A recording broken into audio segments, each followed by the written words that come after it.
Hello friends, 8th standard தமிழுக்கான first mid term question paper new syllabus. இந்த வருஷம் புது சிலபஸ் அப்படிங்கிறது எல்லாருக்குமே தெரியும். ஏன்னா ப்ரீவியஸ் இயர் கொஸ்டின் பேப்பரை நம்ம டவுன்லோட் பண்ணி பார்க்க முடியாது. அதனால் உங்களுக்கான ஃபஸ்ட்டு மிட் டேர்முக்கான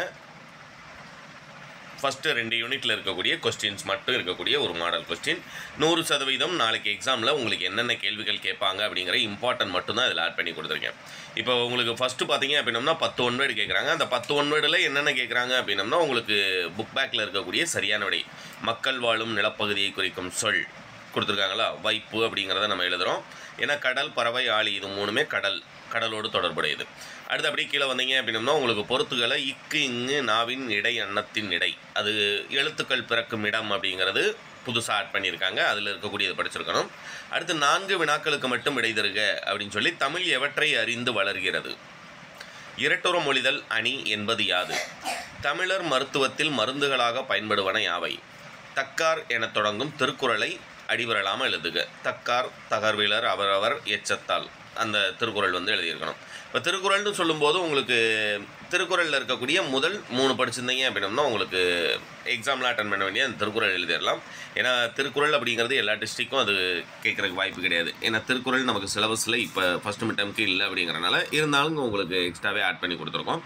அடுத்து கீழே பார்த்தீங்கன்னா 3 வினாக்களுக்கு மட்டும் விடை தருக. எழுத்துக்களின் பிறப்பு, மயங்கொலி எழுத்துக்கள் யாவை, வினைமுற்றுக்கு உரிய வேர் சொல்லை அறிந்து எழுதுக.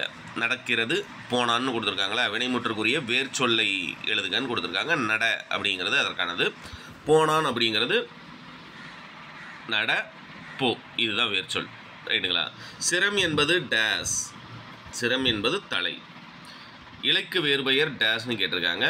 இலைக்கு வேறு பெயர் என்னன்னு கேட்டிருக்காங்க. தலை அப்படிங்கிறத சூஸ் பண்ணுறோம். இதெல்லாம் நமக்கு மொழித்திறன் பயிற்சியில் இருக்கிறது. புக்கில் எந்த பேஜில் இருக்குதுன்னு இதெல்லாம் நல்லா ப்ராக்டிஸ் பண்ணிக்கோங்க. ஏன்னா இதெல்லாம் நமக்கு பரீட்சையில் கேட்கக்கூடியது. அடுத்ததான் நமக்கு 4 மார்க்கும் 3 மார்க் கொஸ்டினும் உங்களுக்கு நெடுவினாவும் எது இம்பார்ட்டன்ட் அப்படிங்கிறத மட்டும் சொல்லிடுறேன். அதுக்கப்புறம் PDF டவுன்லோட் நீங்கள் இப்போ பண்ணிடலாம். தமிழழகனார் தமிழையும் கடலையும் இரட்டுற மொழியும் பாங்கு இந்த வருஷம் தான் புதுசாக ஆட் பண்ணியிருக்காங்கன்னு சொல்லும்போது கண்டிப்பாக அது கேட்குறதுக்கு வாய்ப்பு இருக்குது. அதுமாதிரி வாழ்க நிரந்தரம், மாமலை 2 மனப்பாட பாடல் தான் இருக்குது. உங்களுக்கு 8th 9th 10th பொறுத்த வரைக்கும் மனப்பாட பாடல் அப்படிங்கிறது அல்லது கொஸ்டின், அதாவது எதர் சாய்ஸ் அப்படிங்கிறனால 2 தான் இருக்குது. 2மே கேட்பாங்க. 2ல் 1 நீங்கள் பரீட்சையில் எழுதுகிற மாதிரி இருக்கும். ரைட்டுங்களா.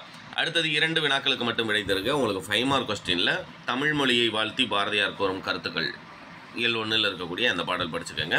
அடுத்து பார்த்தீங்க அப்படின்னம்னா விளையாட்டுப் போட்டியில் வெற்றி பெற்ற உங்கள் நண்பனுக்கு பாராட்டு கடிதம் 1.